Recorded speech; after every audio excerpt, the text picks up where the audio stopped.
is of a 48-year-old gentleman who is a shopkeeper by profession.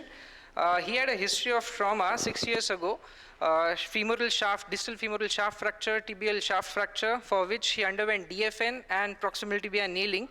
He had a history of gout with recurrent attacks of gout over the knee joint, as a result of which he had developed such deformity. The implants were removed 3 years ago from when he actually showed up to me in the OPD. This was his gait. He is walking with a varus thrust gait.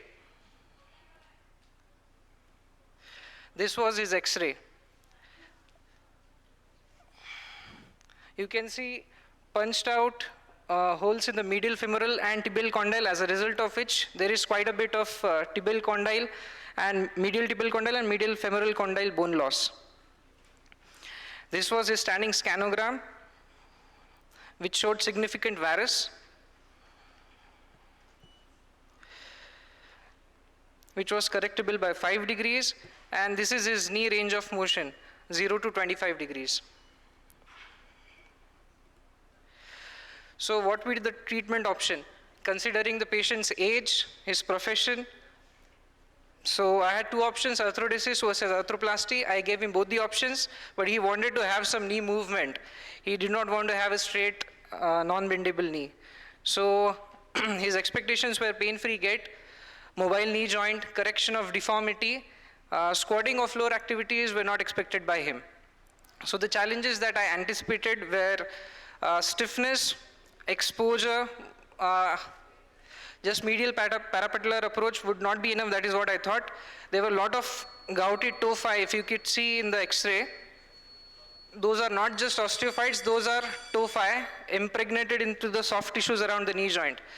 Unfortunately, I don't have a lot of intraoperative videos.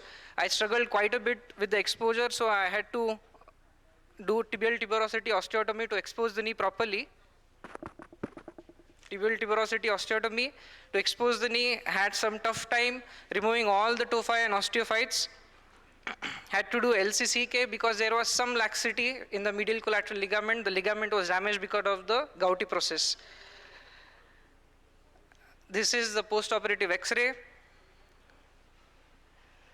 The femoral canal and tibial canal were closed. Had some difficulty drilling for intramedullary reaming.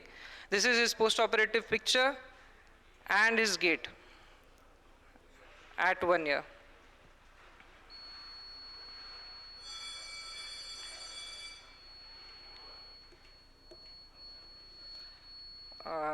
Knee range of motion, no extensor lag,